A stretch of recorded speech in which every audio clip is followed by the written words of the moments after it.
Okay, 1 minute past. On behalf of SI Bangalore and the team, I'm really pleased to welcome each one of you to our session today, our launch event. We thank you for your encouragement. So it's nice to have our new chapter start of SI Bangalore Hub, first hub in this region of the country. What I would like to do is briefly introduce you to what the next 75 minutes looks like, and also share some information so that it's easier for everybody to spend the next 60 to 75 minutes. Okay, if you can move to the next slide, please. Thank you. So we request all of you to stay on mute, which you already are. If you have any issues with Zoom, please try to rejoin. And if you're still unable to hear, please feel free to drop a note on the chat. One of us will try and help you with that.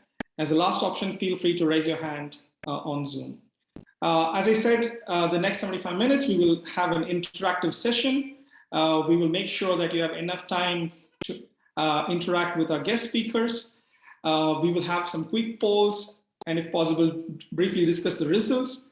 We'll also, just after this, have an introduction of the SI Bangalore Hub team, followed by Josh Colester introducing systems innovation to all of us. Subsequently, we will jump on to what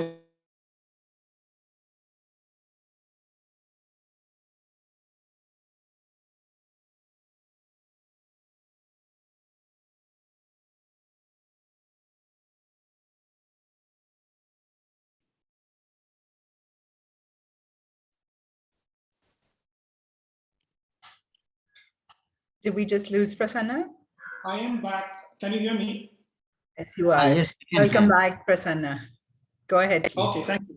Thanks. I just seem to have lost time. Thank you for that. I was just saying we will go over with, after Josh introduces us about systems innovation, we will try and understand a little bit about what SI Hub is and also why SI Bangalore Hub, briefly looking into what wicked problems are, and then it's over to our guest speakers who will be sharing their experience on applying systems thinking and the practice.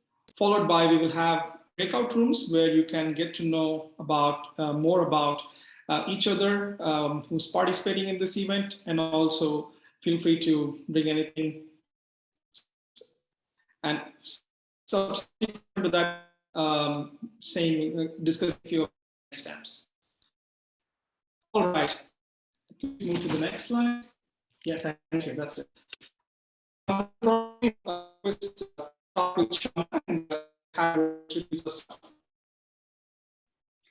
Thanks, Prasanna. I think we're having a little bit of an issue with your network. It's a little patchy. Good evening, everyone. Namaskara. I am from Bangalore. I work in public health. I'm currently the CEO of Swasti, and very happy to be part of the core team for Systems Innovation Bangalore as well. Prasanna, over to you.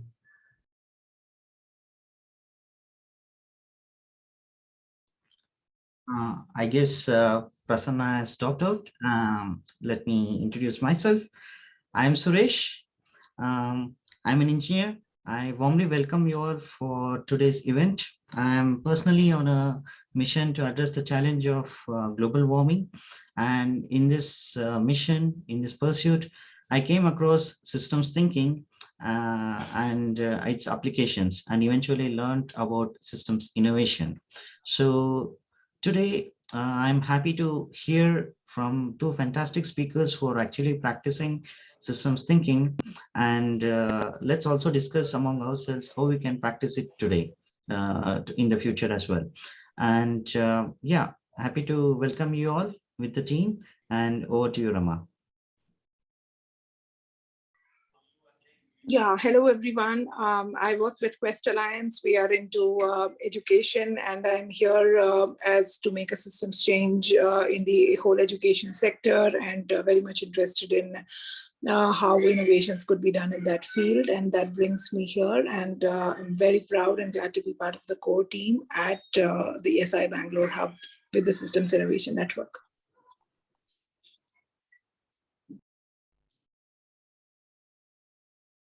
Thank you, Rama. I hope I'm audible now, and looks like probably there's something with my network, so I'm off the cam, but I think if you can't hear me, please let me know.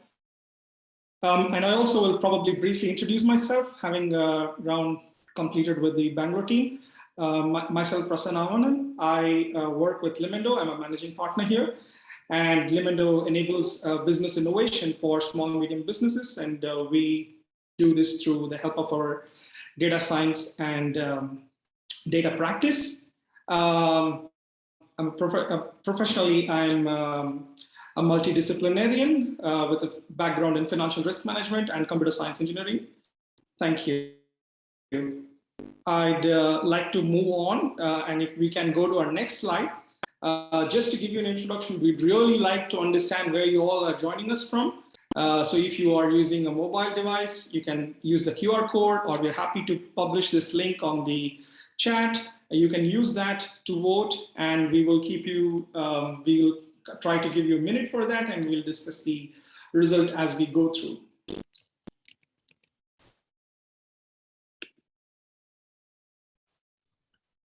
I'll just share the link. Please, you can use the link in the chat.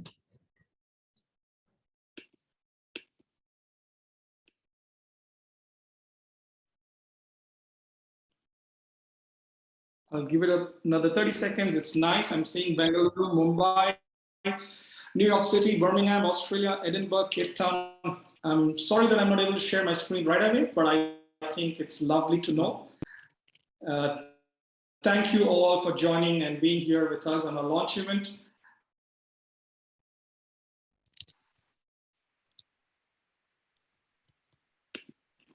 Okay. So what I would like to do next, if we can move on, thank you all. I would like to have Joss, who's joining us from London, to share a bit about systems innovation, our story, the organization, our journey so far, and where we are headed. I'd like to welcome you, Joss. Over to you.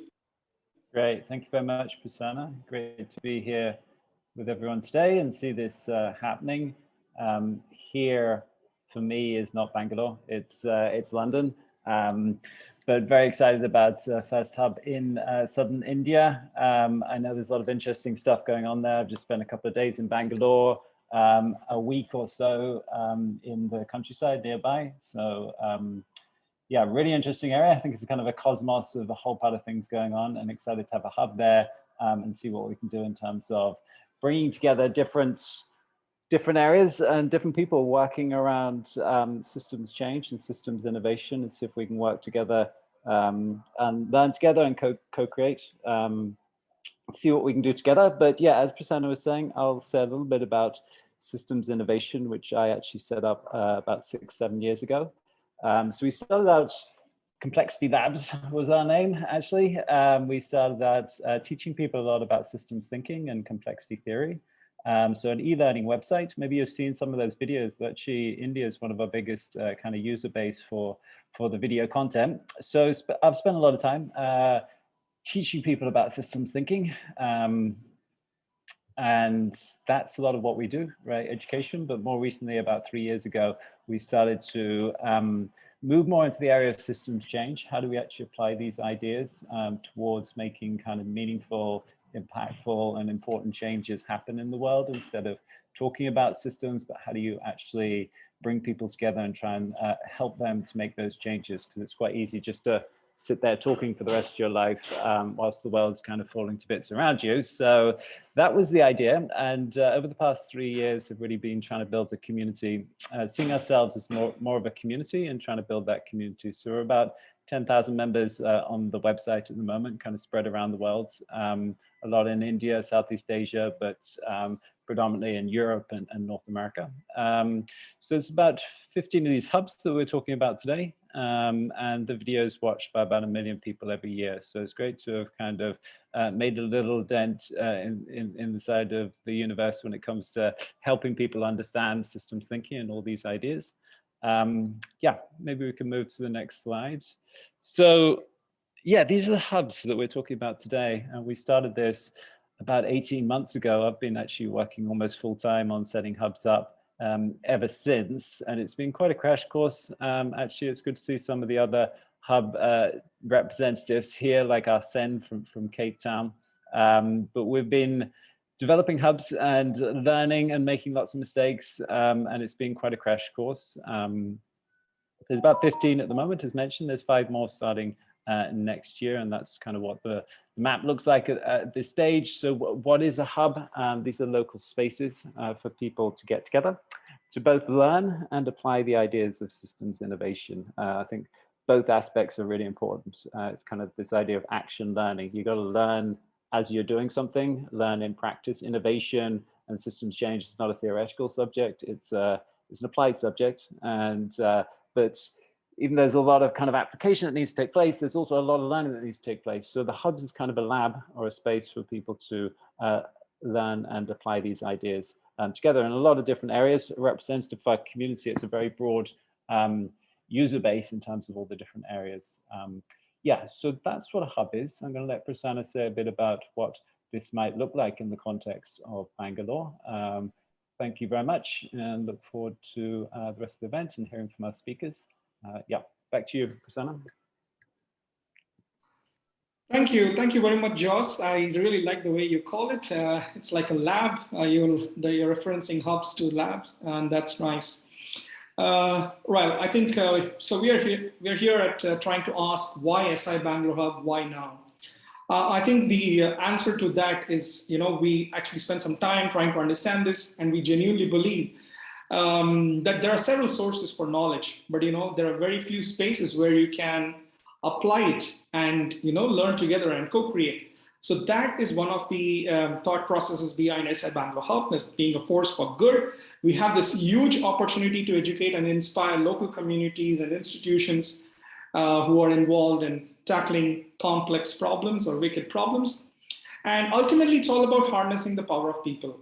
And just to give you, just to give you an analogy. So one of the things that we really in SI Bangalore Hub want to do, and which we've discussed ourselves, and we all believe in it, is try and make it easy, try and make application of systems thinking easy, readily usable, and experiential, which is something very similar to like how readily design thinking is, and so forth. But the fact is, design thinking is used in a different context, and systems innovation and systems thinking is used in a different context, mostly when we're dealing with complexity. So I think what you're seeing on the slide right now is I've told you the why part, but here is the how part. So how are we going to do? How is SI Bangalore Hub going to achieve this that I just discussed with you? So we start off with learning about systems innovations, whether from theory to practice, from vocabulary to science. It's a place, it's a safe space to connect and network with the community of practitioners, systems innovators, and is a place for us to kind of empower ourselves with tools and methods, and ultimately create the systemic impact, and so forth. Can you please move to the next slide? So this is a slide that we try and encourage and share what is happening with regard to a complex problem or a wicked problem. So as you see, there are 2 scales, one which talks about the complexity, how difficult is the problem. One where defining the problem itself gets very complex and very difficult. On the other side, we have the stakeholders where they can have conflicting views, and so forth. So we are trying to work on this end of the spectrum. On the top end of the spectrum, on either side, is our complex and wicked problems. So I will not speak much, but I would like to, if you can move to the next slide, I will try to probably try to discuss few of the characteristics that a wicked problem brings with. So they are unstructured, open-ended, may have no known solution, or defining the problem itself could be very difficult. They are multidimensional and systemic. If you could move to the next slide. Here we're looking at some of the known wicked problems, for example, climate change, water crisis, inequality, and cybersecurity. I think we have more examples. Could you please move to the next slide? Yes, I think here the important ones, for example, economic gender equality, education inequity, sustainable agriculture, and food security. So I think these are some examples that we can relate with when we say wicked problems. What I'd really like to do is probably ask everyone, if you could move to the next slide, if you're working on a wicked problem. Would you please love to share which one you're working on? I'll give you a minute, please.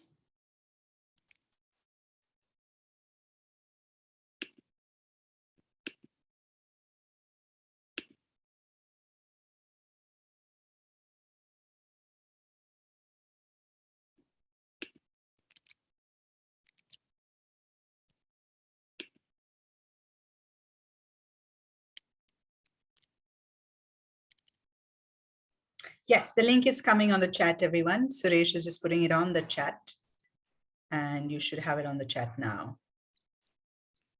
It's also the same thing that you see on the slide, and you can use your QR code.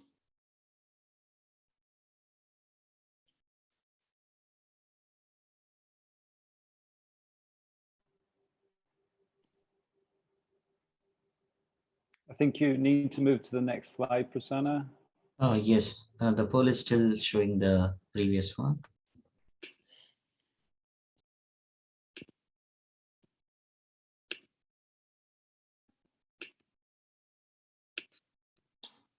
I'm sorry, I have done that, but it doesn't seem to be. Please try again. It's telling which city are you joining from. Oh, now okay. It has Yeah. changed. Good. It has changed. Thank you. Yeah. Thank you.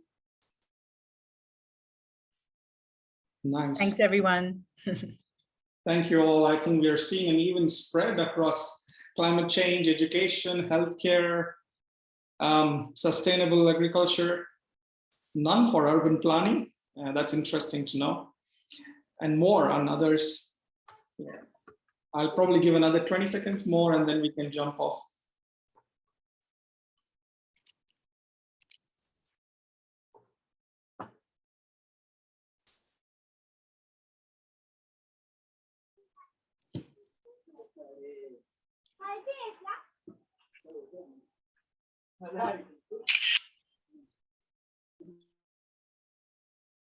Okay, thank you. I think we will pass the results in the chat, but meanwhile, it was really nice to know we have an even spread, almost even.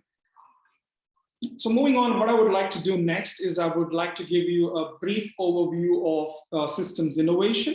It will not be too long, but we will use a video here to make it easy. And yeah, I would like you to move on to the next slide, please.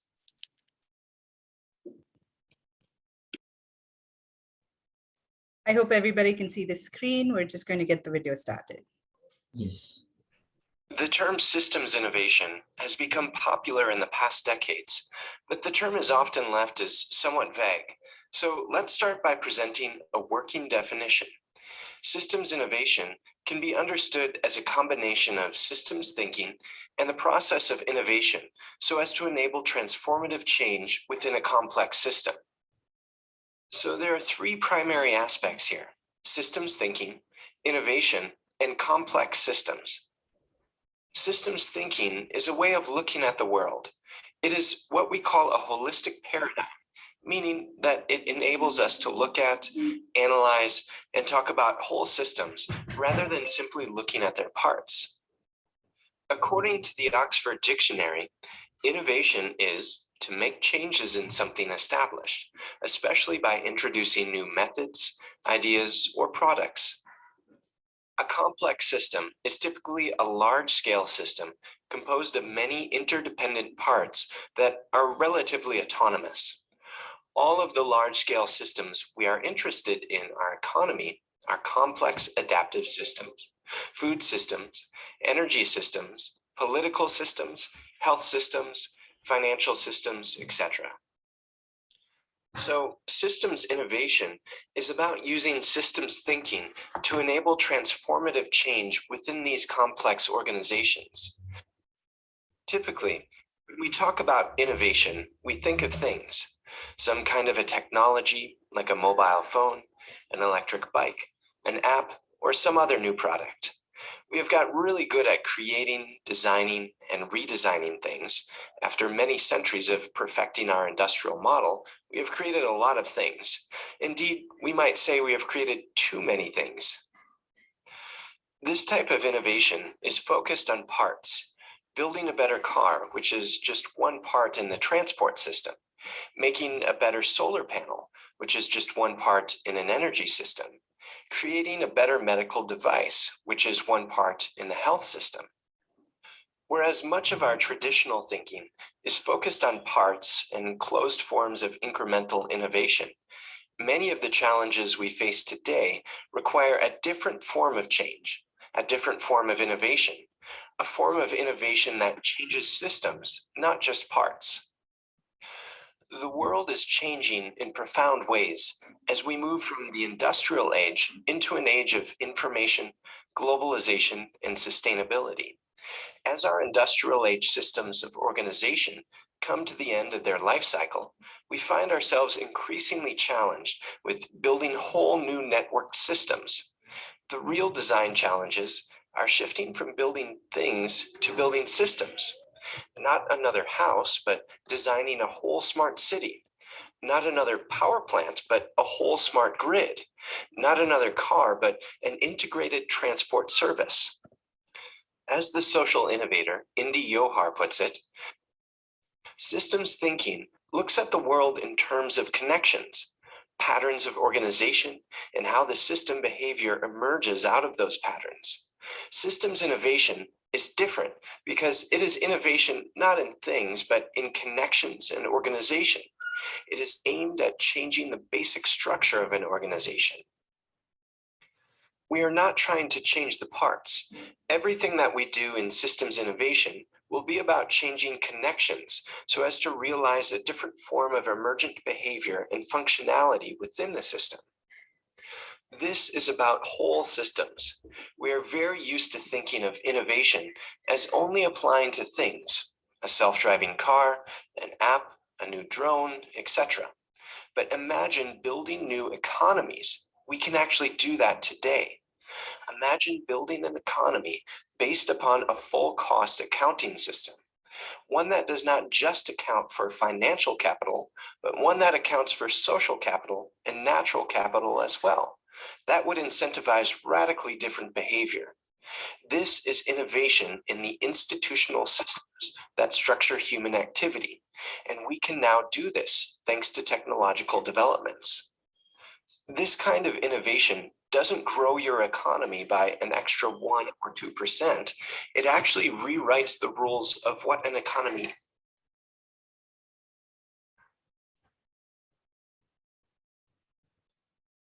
Shama, can you please?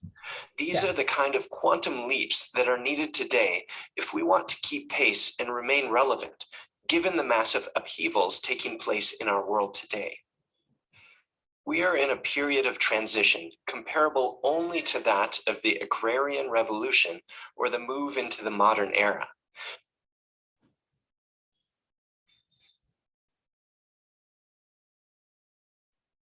Back to you, Prasanna. Thank you, Shama. So just to summarize from the video point of view, I think putting three things together, there's systems thinking, there's transformational change, and there is complex systems. So the way to get to them, systems innovation is about our collective capacity to shape and guide complex systems. If you could move to the next slide, please. It's different in the sense that it's fundamentally different from the traditional theories of change. Here we're talking about the focus is not on the parts, but rather the interconnections of the system, having a holistic view of the system itself. So I think with that, can you please move to the next slide? Yeah, I would now like to hand off to the next stage where we are in our event. We would really like to have our guest speakers come on and speak. So over to you, Shama. Thank you, Prasanna, and good evening once again. If you've just joined us, we seem to be skipping through our slides, so Rama, you may want to take us back. Thanks, everyone, and we have the pleasure of speaking with two people who've been working on systems change and systems innovation, and it's my pleasure to introduce both of them. First up is Wilma Rodrigues. If you missed her profile on LinkedIn or YouTube, sorry, on Twitter, she's been working in the solid waste management space for the last 20 years. She's prior to that been a tour guide, as well as worked in translation and been a journalist as well. She's co-founder of Saahas Zero Waste, and it's a pleasure to have her here. Our second speaker this evening is Sathya. Sathya has really been in the news recently as a nominee for the 2022 Nobel Peace Prize, and I really hope you win it, Sathya. But he's otherwise known in Bangalore as the bicycle mayor and has been working in the urban mobility space for a decade and a half. And we chose to talk about two wicked problems this evening. We picked urban mobility and solid waste because I think for anyone who's from the city of Bangalore, amongst many other things, these are things that we've experienced very closely. In the context of urban mobility, I'm just going to give you a context and then we'll bring our speakers in. So in Bangalore, we have about 8 million private registered vehicles for a population of about 12 million people. The average citizen in Bangalore spends about 30 days stuck in traffic. And the estimated loss due to traffic snarls in just one part of the city, which is the eastern part in Whitefield and the outer ring road, is about Indian rupees 227 billion per annum. And this is a context in which, at least for Bangalore, and probably other cities in southern and other parts of India as well, urban mobility is a challenge. And we're going to listen to Sathya this evening describe the system and what he's been doing in terms as an innovator. The other issue that we picked to speak about was, oh, and yes, this is just again connecting back into our video. I think there's a lot around electric vehicles that we've seen in the city of Bangalore, whether it's cars or bikes. But I think the question is, can we redesign the city so that people are more walking or cycling rather than just talking about electric vehicles? Can we go back to solid waste? Yes, thank you. So this is the other issue that we picked in the city. Many of us are familiar with this picture and other pictures like it. Things have gotten better over the last few years, but nonetheless, we have about 5,000 metric tons of waste, solid waste that's generated in the city. Only about 60% of that waste is actually collected and processed. Of whatever is collected and processed, 15% ends up in the landfills, and only about 10% overall is actually recycled. So as a large and growing city, Bangalore is one of, I think, Asia's fastest growing cities. Solid waste is definitely a problem for us. So with that context, I'm going to call our speakers in. And Wilma, I'd like to start off with you. If you can come in and tell us or describe to us the system that you're working within, and tell us a little bit about how you see this system and what the issues are. Yeah, so it's really nice to be here and thank you for this opportunity. The fact is that, you know, when you look at the whole, the economy, which has been linear now for the last 200 years, where you have a lot of materials being extracted, going into manufacturing, and all that has been planned for very systematically, very innovatively.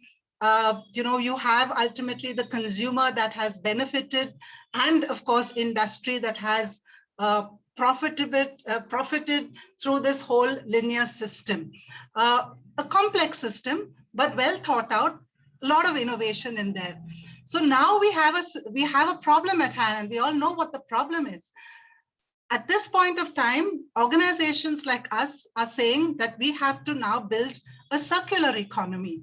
We've got to look at how to bring materials back so that these materials then go back into manufacturing.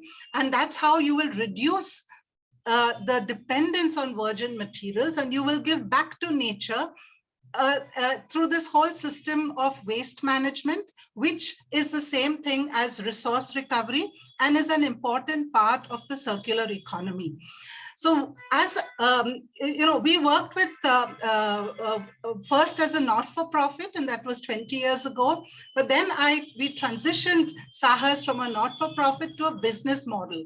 And that's what we are doing today, a private limited, a social enterprise, a business which is very focused on environmental and social impact. So that's what we measure every day, because we look at how many tons of waste we have actually brought into resource recovery, how many tons of waste we have actually not sent to a landfill, what are the greenhouse gas emissions through that, what kind of reduction that we have been able to achieve, and what is the livelihood, not just livelihood for informal sector, because informal sector livelihood can be very exploitative.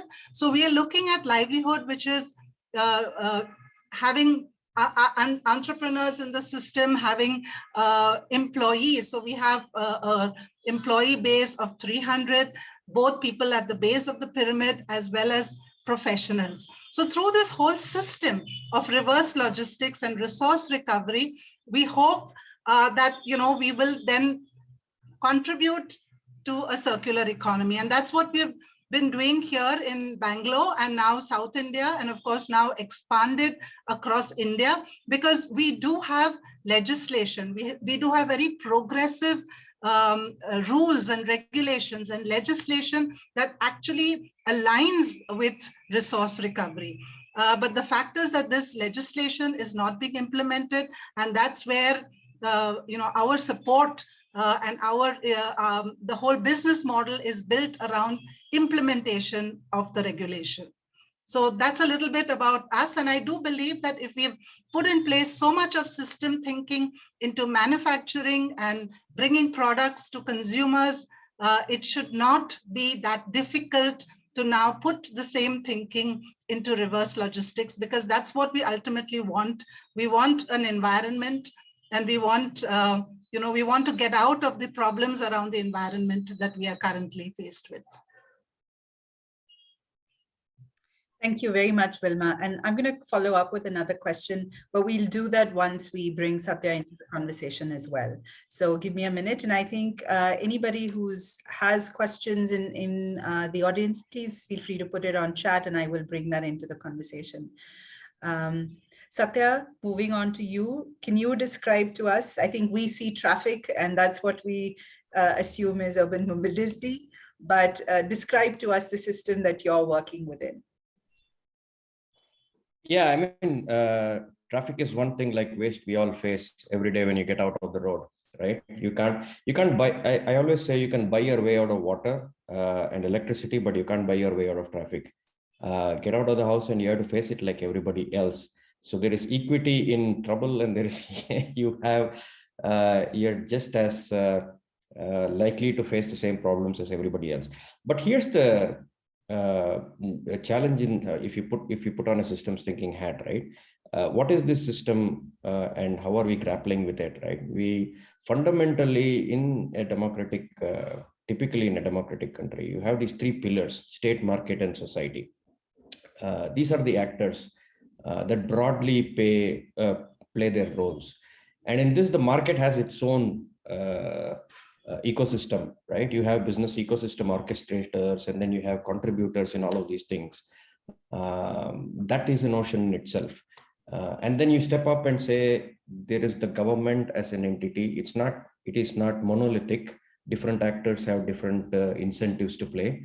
And then you have society, which you typically look on as consumers if you're inside the market bubble. But if you step outside, you see they are contributors to the problem as well, right? These externalities that we impose are now being absorbed by everybody else. Your choice of transport is what shows up on the street, and the market is enabling certain things, right? So this is like whack-a-mole. You're trying to typically try to say, where are you going to start solving the problem? Are you going to start with the market, or are you going to start with the society, or is governance the problem? So the complexity is well known. And in my understanding, there are a few things that have very appropriately, you guys have put it up on that thing, right? There are some constraints now in mature economies like global warming, and things like that, that need you to think at a systemic level, because you can't address them within a product ecosystem or within a silo. You have to start looking at all your externalities and unintended consequences that you are causing and see who are these people that I have to address. And it is coming in and hitting us hard in many different ways, right? You can say that I'll build this product and it will address this, but the unintended consequences of that might be affecting many other stakeholders. So at all levels, people are beginning to look at system level. Even the marketplace orchestrators that you see today, the typical general marketplace, like your aggregators and things like that, who take contributors from many places and aggregate and call that a system, are themselves having to see what externalities they are having into the governance and into the people. And even consumers are becoming contributors to problems now. So it is very complex, and all of us have to start choosing to tackle this in different ways. There is no one single silver bullet. And also systems thinking doesn't lend itself to yes or no answers. There are no binaries. You're only using levers to tweak things and saying, how much percentage of benefits can I get, and where is the benefits that I can get, and how do I keep making change at the margins and include them, right? You may not get all perfect. There's no 100%, 0% and things like that. So you're playing on percentages, you're playing on levers, and you're trying to say, how do I move this ball? That's where I find even the traffic problem that I'm trying to solve. From a business perspective, I try to look at being an ecosystem orchestrator, looking at what are all the people that come in. But when you step outside and look at the governance challenges, the society and the market, then you look at it differently. So yeah, it is a complex system. More than happy to tell you how I'm trying to solve it. Sure. Why don't you go ahead and take a minute about how you're trying to solve it, Sathya? And then I'm going to move back to Wilma with a similar question. And we have more questions coming in. So how are you trying to solve for this? So on the transport side, I focus on transport, energy, and circularity, like Wilma was talking about, right? So these are three major things that I look at. The focus is required. On the mobility side is where most of my interventions have been. There is a chicken and egg problem in traffic, right? You say, when you look at traffic, you only look at the motor vehicles, right? There are people on the roads. There are people. There are paradigms today that we are trying to shift and saying that how does the city needs to look? It starts with the vision. What is your vision of a clean, green city, and how are you trying to address global climate change and solve for pollution and solve for traffic and solve for all of these things? So when you put all these constraints, you start looking at how do I tweak the percentages? How do I move towards a better city? Does it arise out of design? If I design a better city, will it lead to improvements? Yes, there's a percentage of tweak that you will get. Design-led change is possible. There are behaviors and social norms and cognitive biases that people have as a society. Why would one of you want to get on a bicycle? Give me a good reason why I should do that, because my aspirational goals are tied to how big a car I can buy. Right. And in a growing economy, it is also looked upon as a lifestyle choice. And if I just launch this defer your adults not to get a license and defer it, it's just shocking to them. How can I not get a license? I'm eligible. It is my birthright, right? I want to exercise that as power. So you're dealing with cognitive biases. So the governance system plans, and you have to look at that. Then you have cognitive biases and people. And the third thing is what is the market doing? It's putting out more cars on the road. It is putting out more polluting vehicles on the road. And if you solve just for congestion, maybe if you just solve for pollution and put electric cars on the road, it doesn't solve the congestion problem.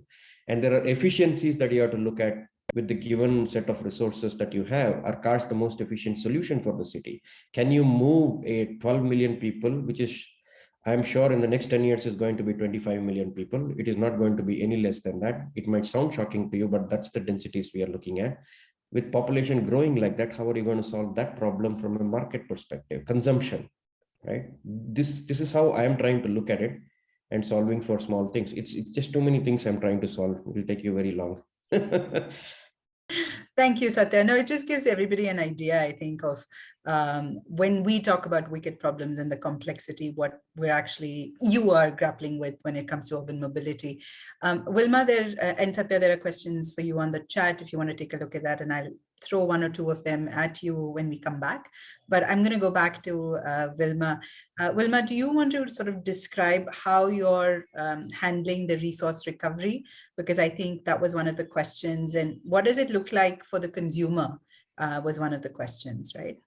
Yeah, so we work with what we call bulk waste generators. Now, bulk waste generators actually generate collectively about 40% of a city's waste. And these are the office campuses, educational institutions, apartment complexes. And we've made that a starting point because here is a body of people who are, relatively well educated, would want to have good waste management systems. And what we offer to them is a full accountability for their waste end to end. So segregation at source, whatever problems they may face on that, we are able to, support them, handhold them, make that happen.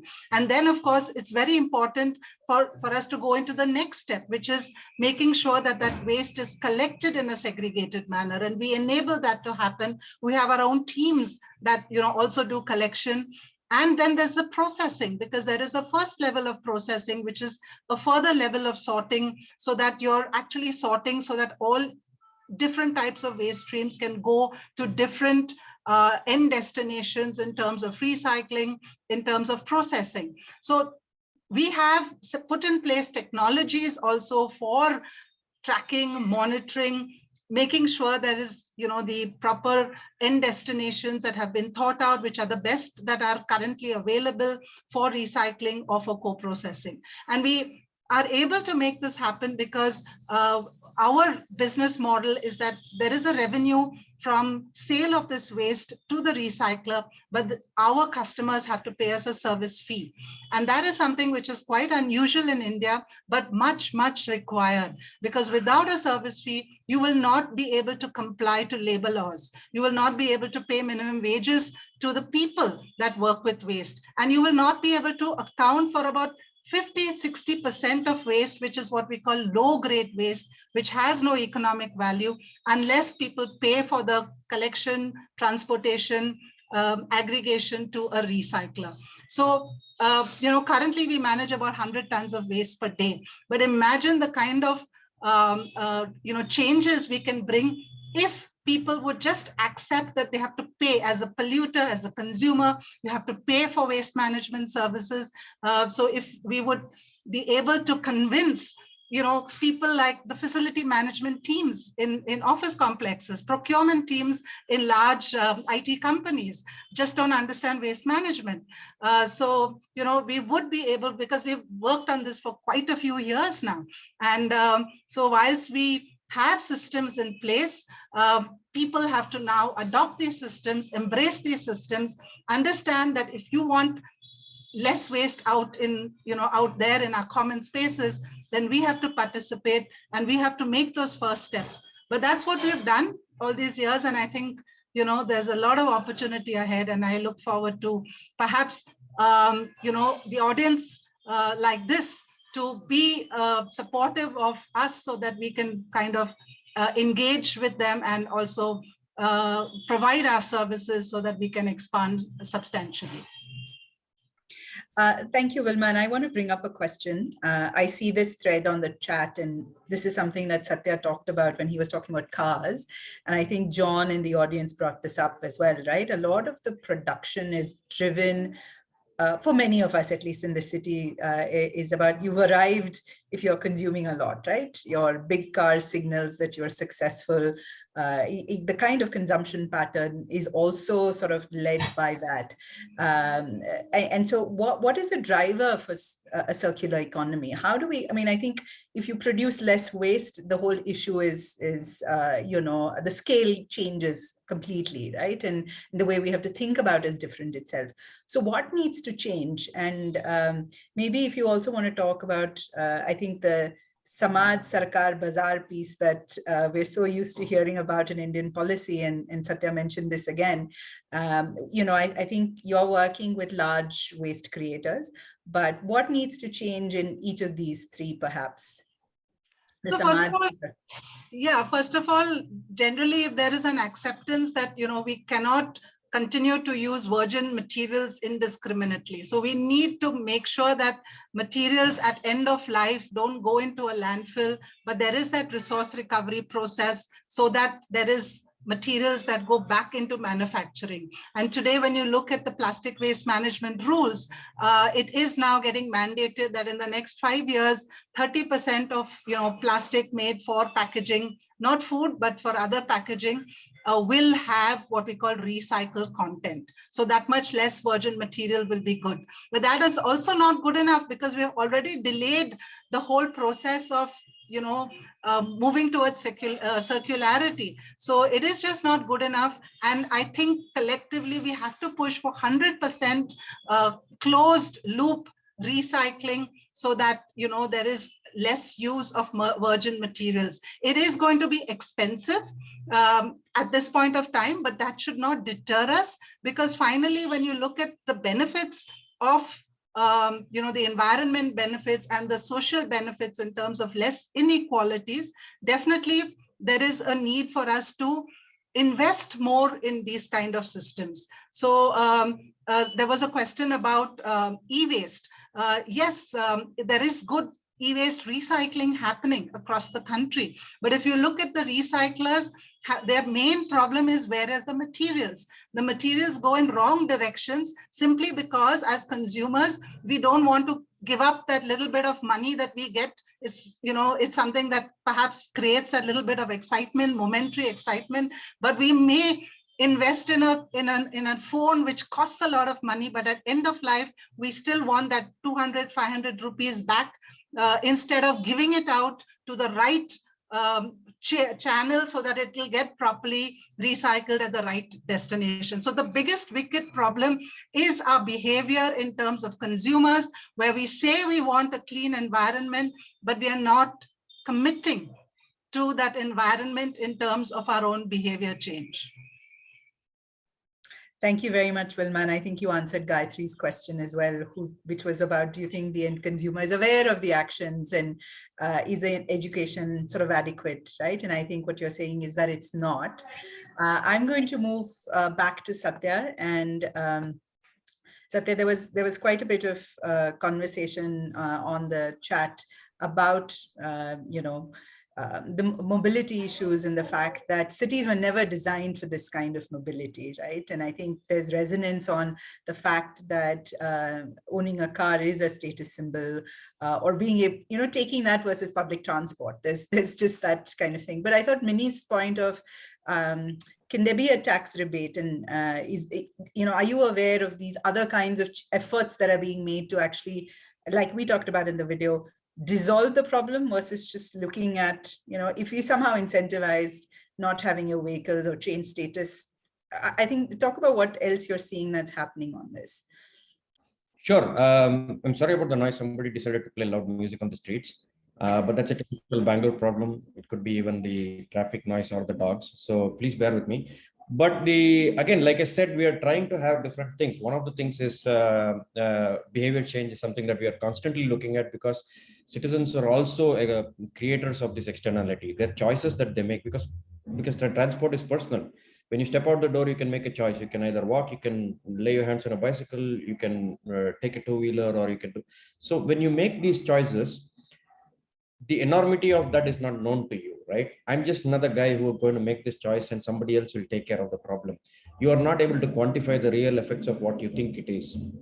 That is one thing. So we work on this my 15-minute city concept, where I say, we nudge people to do small things and not big things. And say, how can you contribute to just doing a little bit of this, and not think of very big things? How do you make it very close to, is this noise too much? It is? No, I think it's okay. I can't hear it too much, so go ahead. Okay, that's fine. It's just in my ear a lot. So we are looking at behavior change as a huge component of this whole problem solving. We are also working with the government to see how can we make cities safer for people to travel, right? Infrastructure plays a huge role. So that these things happen in parallel tracks, right? Like I said, these are levers. On one hand, when you make certain small behavior change, how do I use that and go and talk to governance and say, look, this is happening here, you do something. And when they do something, you go back and say, you're doing something, how can you do this? And then you bring the market orchestrator inside this and say, where are the bicycles? Where is your cargo bike? Where is your pannier bags that people can carry things on? What kind of vehicles are you putting out on the street? What kind of incentives are you giving? If you're a IT company, which is getting a lot of people inside, I have a cycle to work dashboard, which I've built where people clock their miles and tell them, hey, look, so many people, X number of people in my company are coming on a bicycle. I save X amount of money on a parking lot, and I can give this much of incentive to these people to get more people on the bike. So that's another lever on the market side that we keep working on. So these things happen in parallel, and there is no one solution that I say I'm going to just do this and everything will be taken care of, right? That's the point I'm trying to make. There is a behavior change nudge campaign that happens continually. There are nudges to the businesses that we do, and there are nudges to the government that we go and talk about. Thank you, Sathya. I think, again, resonance on the chat, at least with some people, on nudges and small changes that we can make. I know we'd love to keep talking with both of you, but I'm aware of time. And what we'd like to do, this is a question on chat as well, is what is the aim of this network, right?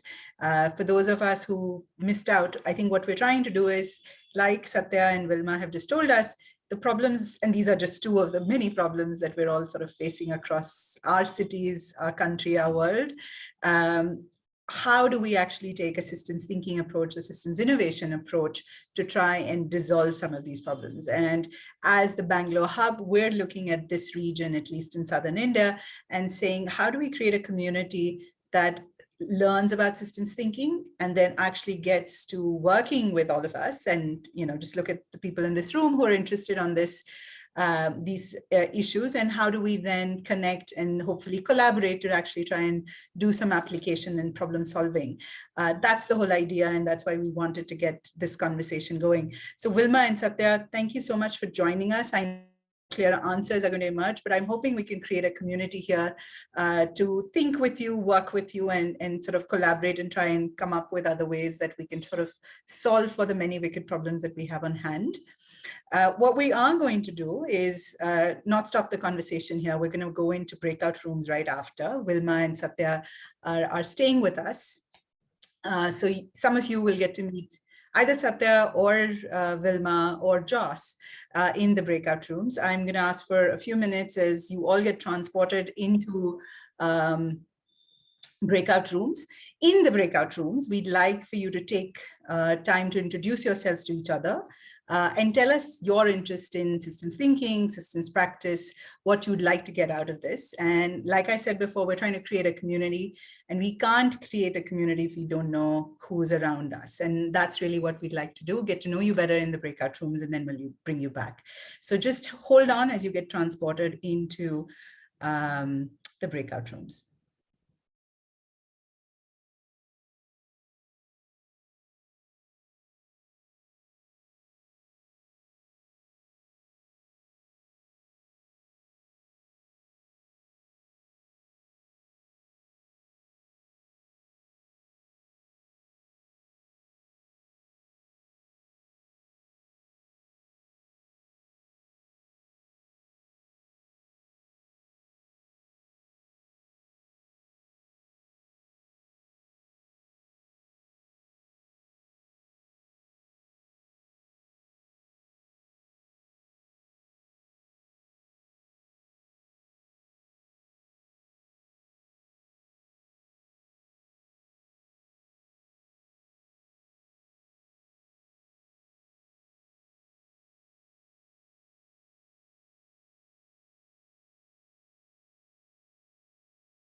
Everyone who's still here in the main plenary, have you not gotten moved to rooms? I've sort of assigned everybody.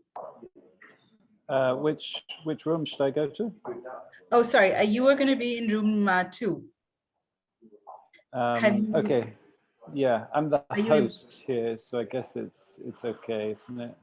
Yes. I can't see an You can't see option the there. rooms? Okay. Maya, Sesha, Shilpa, you're Sivanasan, you're all still in the main room. Okay, okay. Shama, hi, this is Maya here. I've had a tooth extraction, which is why I'm not going to So join. no, that's fine. That's fine. I'm just difficult checking. for me to talk. I'm sorry. No problem at all. I was just wondering if there was some problem with moving to the breakout room.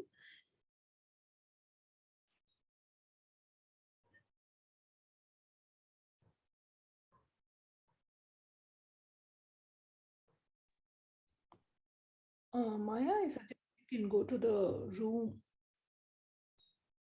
and probably listen to people. Okay. I mean, I just thought now I'll have to go there and again tell them that I'm not going to be talking. And I mean, I'm the representative of SI Mumbai, so Yes, I I'm know aware, the Maya. jazz. So Yes, I'm aware. So no worries. Don't worry about not joining the room. That's totally fine. Thank you. Sesha, if you're still with us, Sivanasan, if you're still with us, you have been assigned a room, and I can, if you have a problem joining, let me know.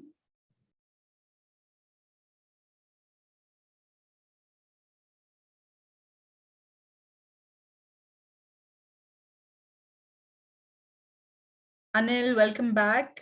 We had moved you to a room. Is it okay to move you into the breakout room? Yeah. Okay, all right. So I'm going to move you. I'm already there. I'll exit from that. I'm trying from a different device. Okay. So you can exit here if you like, or you can stay in room 1, which is where you are. Would you like me to move you to a room or no? Yes, please move me.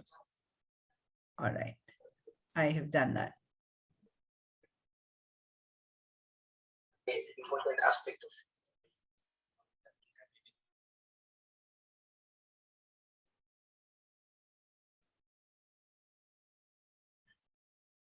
Deepan, are you not able to move to a room? Sesha, Sivanation, and Vijat, if I'm getting your names right. Are you not able to or not wanting to move to the room?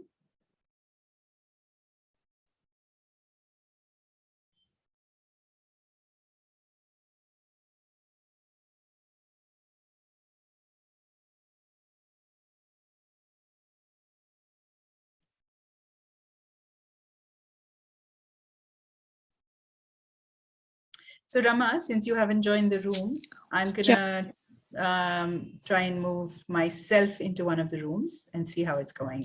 Yeah, I was wanting to monitor the screen as well, so I couldn't stay there. Yeah.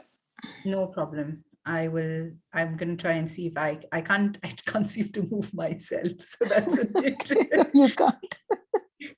I don't think you can. Yeah, so move yourself. Yeah.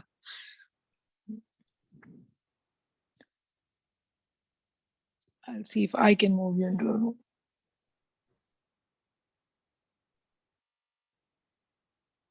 No, I can't.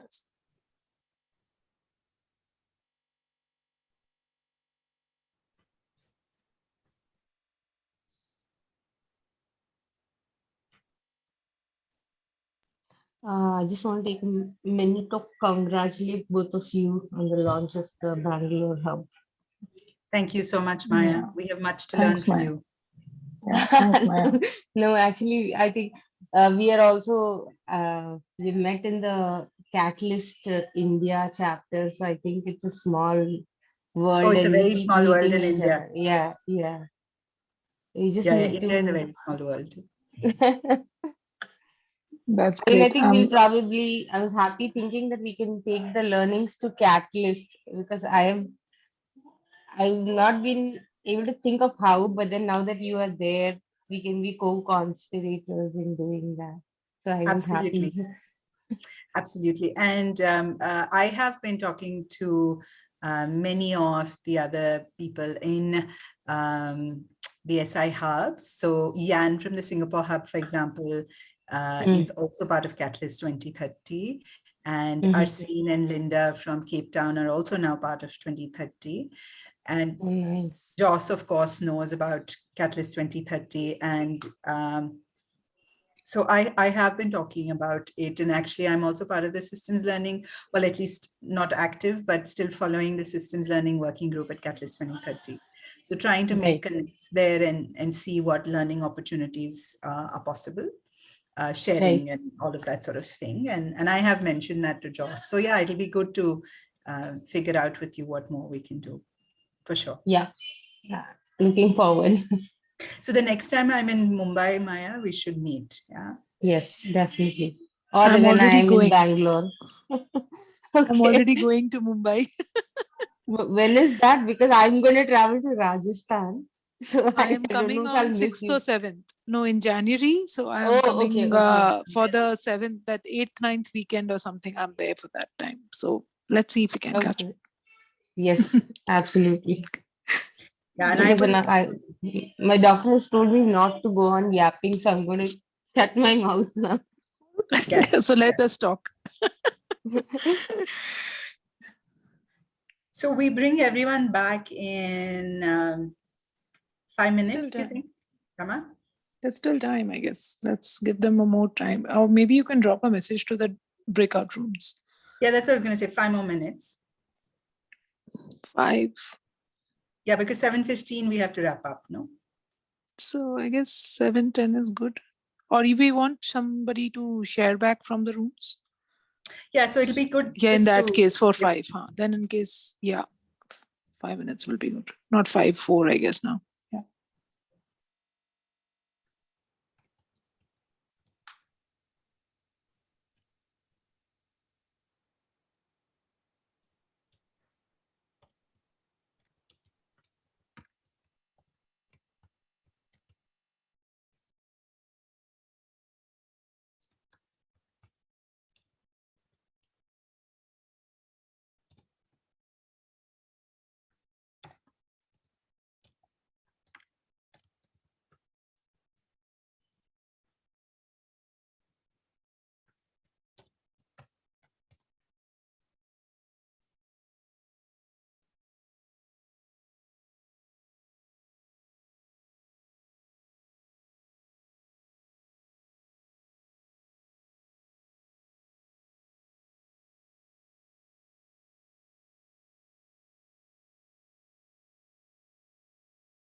Hi, Vijay. You weren't able to move to the rooms? We finished and I just came back. Ah, okay. All right. You're coming back. All right. We're getting ready to bring everyone back in any case. Hi, Shama. This is Sai. I'm a learner in this. If you're free, can I just ask a question? Yeah, sure. Yes. Yeah. So I'm just starting out in this, and there are lots of concepts around systems thinking, innovation, and many. The literature is wide. So while I start out and read, do you think at the end this would one day become a mindset? A system thinking mindset. Remove all the jargon, remove all the concepts. At the end, our mind will start thinking in that way. Do you think the journey will end in that regard? Because I'm a newbie, right? So I'm asking the experienced people here. I don't know what the end is, right? I believe I've been in systems change for 25 years, and there is so much that we're still learning because the world keeps evolving, right? So we evolve with it, and we'll keep learning. So yeah, I hope we can all think about the world in a holistic way someday. Yeah. Cool. Thanks. I think also, Shama, if I may add to that, I was listening to Wilma and Sathya. Mm-hmm. And, the way they have been working on their problems, it's coming from that mindset, right? So I think it's ultimately a mindset, as Sai was saying. Yeah. Thanks, Vijaya. Thanks. I think everyone's back nearly. We're just waiting for, I think, all the rooms are closed now. And with that, welcome back, everyone. I hope you had good conversations. And I'm going to hand it back to Prasanna to wrap it up for us. Prasanna, are you back? Yes, I am. Can you hear me? Yes, we can. Yes, Prasanna. Over to you. All right. Thank you so much for all of you. And I think it was lovely. We had a wonderful time with Sathya in my breakout room. And yeah, so moving forward, I think in the interest of time, there was actually another poll, but I think you're free to take it. But I think let's move. So as I said, the next steps, here we are today in the launch of Bangalore Hub. But I believe what we would really love you all to do is get onto our platform, the link that you were seeing just some time back. Yeah. So the idea is that it helps us to continuously share information, exchange information, learn more about what's going on in the hub. At the same time, be part of, as Shama was pointing out, it's also here we get to listen from you. What is that you're interested? What is that you're working on? How could we work on activities together? So some of the things that we do have planned for the coming months could be January or Feb. What we typically do is have work on a problem together, through which we end up applying some of the tools and methods and frameworks in order to achieve an end goal. It's a means to an end, but the idea is we learn together, collaborate, exchange ideas, solve problems together. And from there on, it goes to, there is no limit to what we can achieve together when we come together with a purpose. If you could please move to the slides. I just want to highlight that some of these workshops involve, we gather people across, just like this, could be both an online and virtual, as well as a physical setup where we are working with people on a specified problem. Just for example, sometime back, the Mumbai Hub did something on education challenge. What do we have from an education point of view? So similarly, the other hubs have done from Singapore and so on. So similarly, Bangalore Hub will continue to work on these kind of workshops and sessions where you can come together, participate, contribute to both learning systems thinking and practices, as well as applying it, and then from then on taking it there. So there's no limit to what we can do together when we come together. This bit is important. So if you, I hope someone will drop the link of the community site in the chat, but nonetheless, you have seen it before as well. So if you can, if you log on to it, you will see what you are seeing here. You'll be able to subscribe to Bangalore Hub, listen to the conversations that are going on, and more and for. Yeah. There it is. You just have the link that's been shared on the chat, so you can get onto the platform. Otherwise, we are very much also available on Twitter and LinkedIn. So final words. Once again, I think it was fantastic. It was excellent to have you all. Wonderful sharing, getting to know each other. And thank you so much for making it to the launch event. We want to stay connected with you. You will hear more from what's happening at Bangalore Hub. And we would like to hear from you. What is that you're working on? What you would like to be working on and so far. So thank you so much once again to every one of you who joined. Thank you to our guests, guest speakers. And once again, thank you for making this event. Thank you. Momo's upstairs. Thank you all.